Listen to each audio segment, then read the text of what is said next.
Hi, I'm Adam Solomon, a partner at Thoma Bravo, and this is Beyond the Deal, our bonus episode of Thoma Bravo's Behind the Deal.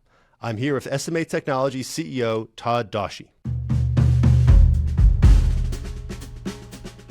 Hey Todd, good to see you. Thanks for coming on the show. Thanks, Adam. Really appreciate you taking the time. Maybe we can start by just giving us your quick elevator pitch on SMA Technologies for our listeners who maybe haven't heard the Behind the Deal episode as yet. Yeah, you got it. SMA is an automation company that's spending most of its time in the BFI banking federal institution category, where we help our customers with some of their most mission critical workloads. And that can be anywhere from batch processing with things like ACH payments and check processing, all the way through helping them with their efficiency on loan origination to compliance across a variety of different lending platforms. Let's get personal a little bit. I think you've got a fantastic and I won't say unique, but pretty darn differentiated leadership style.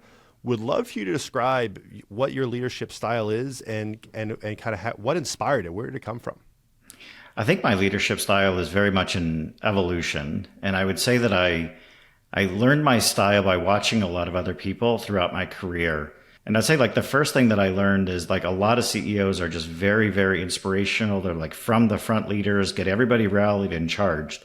And as an introvert, that's really hard for me to be that style. And I found that the more I pushed on that, was just the harder it was to perform for me to be there. And the more I felt like I was letting myself down. And really what I learned is that I'm a lead from the middle type of a guy. I love working with my team. I love helping them figure out tough problems, and I love making them lead. And one of the things I pride myself on the most is as CEO, I actually make very few decisions. I force my team to have hard conversations and work things out, and we get alignment. And with that, everybody gets engaged in the decision-making process. We make better decisions, and everyone's bought into where we're going. That's great. And from one introvert to another, I empathize with a lot of what you're saying there. And I know that you grew up in upstate New York and as a chess player. How does that impact the way that you see business?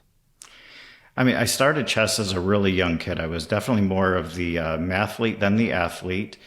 And I started playing when I was probably like 6 or 7 years old. And I had a first grade teacher that really got me interested in chess. She started coaching and teaching me. I started playing at the tournament level and I became pretty advanced in the game. And what I really learned through chess was if I treated it like a tactical experience and I just responded to everything that came my way, I lost a lot of games because I was playing somebody else's game. And I learned that the further ahead I thought, the more I actually thought about where I wanted the opponent to play to, the better I got in the more tournaments that I won. Didn't really realize there was a life lesson there when I was so young, but later in life, I've realized that was a critical skill set that I figured out about planning and strategic and just being ahead of everybody else. I spend a lot of my time thinking 5 to 7 years down the road, and it's about setting up the situation where everybody else is going to be down the road rather than where they are today. Terrific. And maybe walk our listeners through what does a day in the life of Todd Dauchy look like? What is the CEO of SMA Technologies spend his time doing? I would say this is kind of new for me, having gone through the massive transition that we had at SMA. For a while, I was in like a heavy tactical space, working directly, figuring out a lot of things, working with my hands and making a lot of things happen. And I'm really proud over the last couple of years of the caliber of team that we've built. And I'm surrounded by experts of people that just get the day-to-day done. And it gets me the opportunity to think on a different level. So now I spend most of my time working with leaders and secondary leaders, talking with them about what's going on in their environments, helping them elevate their decision-making, and getting them to be able to take their thoughts and get them to action more quickly. The other area I spend a lot of time on is working with you, Adam, thinking about the transformation of the business, thinking about a lot of M&A activity that we're working through right now, how the pieces of the puzzle fit together, and how we actually, navigate that game plan that I've been thinking about for the past 13 years now. And I mentioned, grew up in the frozen tundra of upstate New York. You're now a proud Houston resident and have gone a little native in terms of becoming a huge rodeo fan, which is, I think, pretty abnormal for someone from upstate New York, or pretty new for someone from upstate New York. How did you find out that you loved rodeo? What do you like doing in the rodeo? Tell me all about the rodeo. Yeah. Well, I guess I go back to a little bit to my roots. I grew up in a very, very small town upstate New York. I had several relatives that worked on farms and owned farms. So I was always around livestock growing up. I was involved anywhere from cleaning stables and milking cows and haying and all of that stuff. So just have always had an attraction to animals, loved the hard work nature of it, and there's just the reward that you have of working with livestock. And when I came to Houston, I'd never been to a rodeo. I heard about it. My wife and I are like, well, heck yeah, let's experience something native and local here in Houston. We went to the rodeo and were just fixated on it, like just immediately drawn to it, loved everything about it. Specifically, a thing that I like about the rodeo here in Houston is all of the proceeds go to scholarship funds, which I'm really big into education. And we immediately became season ticket holders, and we've been that for 12 years now, and just enjoy going all the time. That's great. And I know last week you had a lot of family and friends in town. We're recording this, I guess, a week after the big Houston rodeo. What's your favorite event? Yeah. I mean, you have to acknowledge the bull riding. I mean, that's just fantastic and thrilling. It's scary. I would never be able to do that. I'm always terrified to watch, afraid someone's going to get hurt, but I wouldn't say they're my favorite. It's probably the most exciting, but I really like steer wrestling. And I would also say barrel racing is another fun one. I just love the skill that goes into that one. And then at the end of every rodeo, there's always the kids get to come out and ride the sheep. And there's just something just magical and entertaining about a 6-year-old riding a sheep. I don't know what it is, but it's a lot of fun and enjoyment. And I love doing that. I'm having a lot of fun just picturing a 6-year-old riding a sheep. Bring the kids on over. Let's go have fun with it. Next year. Next year. My kids, I don't think they could ride a sheep, but they can try. And maybe a little less glamorous than riding a bull, but can you tell me about the largest career hurdle you've had or a setback that you've had over your career and how you overcame that? Yeah, I would say probably the hardest thing that I've had to navigate in my entire career would be like right after I joined SMA.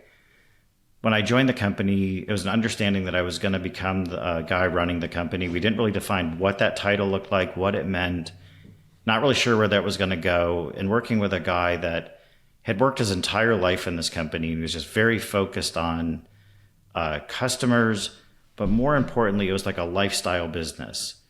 And didn't really know how he was going to navigate. We were trying to figure each other out. And 6 months into the relationship, he decided to sell the company. And it was a really hard situation to watch him go through that. The business was not investable. There was a lot of things that needed to get done. And he was just struggling awfully that he knew he needed to do something different, wanted to do something different, but his baby was a little ugly at the time. And I spent the next several years working with him. He went through a couple more failed transactions, and I had to spend a very, very large amount of time and a lot of tears and along the way, helping him basically figure out what was important to him, what he wanted to do, and to make those hard steps to get the company in an investable state. And it came at a lot of just personal sacrifice to make that happen. But I felt it was part of my duty to help him actually get on his journey, which actually became the beginning of my journey as CEO. So it was a win-win for everybody, but a very hard journey to go through. And as you look back at your career and could talk to younger Todd, what's one thing you wish you had known at the beginning of your career? I think one thing that I'm really intrigued by is this world that we're in now. I love working in small companies and transforming them, the opportunity of working with private equity to just dramatically change course of a business. An earlier version of Todd, I worked for a big Fortune 500 company. It was stable. It was perceived to be like you're going to go there, you're going to work, you're going to retire, and the company takes care of you. And that may be a true statement, but what I realized is that really wasn't for me. And I love the space that I'm in now. And I just wish I had found this industry 20 years earlier. I can't imagine where I'd be now, but that experience of working and transforming small companies just fits my DNA. It fits my lifestyle. It fits everything about me. And I just wish I'd found it earlier. Super. Adam, I'd love to know the same question right back at you. If you could find a younger version of yourself, what would that look like? Oh boy, I'd probably start by telling him to take it easy and calm down a little bit. But beyond that, I increasingly say this more and more is just the world is small and life or career is long, and just the personal relationships. And this is maybe taking a page out of your book a little bit. The personal relationships you build along the way are kind of what makes it all worthwhile. And being focused and intentional on that is something I think a lot of younger professionals maybe doesn't totally compute.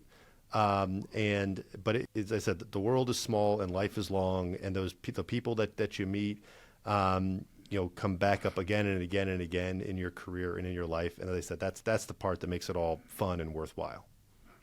That's great. Maybe one more question for you as I think about your answer. I spend a lot of time working with my leadership team, as I mentioned before. They're all early in their lives in terms of family and everything else. And we have these high profile jobs. There's a lot of stress that goes into it. You're in a similar situation. How do you manage a work-life balance with everything that you've got going on? Yeah, it's such an important question, and I've got two young kids, and it is from travel and just the daily demands of the job. It's a tricky balance. I would say that what at least I've realized when I had children and really wanted to spend more time with my kids and my family is there's a lot of fluff in life, and when you have a demanding job plus a family and you really want to spend time with your kids, it just makes you realize how much other stuff you don't want to do. And you just, at least for what I've done, is stop doing it. 100% of my time effectively is work or family or friends. I've started, I take the commit on natural acts on flights to make sure that I'm home for bedtime, and home for as much as I can be while still obviously doing all that travel. Just because maintaining that work-life balance, it's the right thing to do, and B, I think just makes your career, longevity much more manageable. I couldn't agree more. I think that's why we have so much in common with how we think about the world, and it makes us a great relationship between the two of us. Couldn't agree more. Well, Todd, thank you again so much for coming on. As always, it's so much fun to spend time with you, just chatting and about SMA, but also just about life, which, as you said, is how kind of our relationship got started and continues to this day. So thank you for doing this. It was a ton of fun.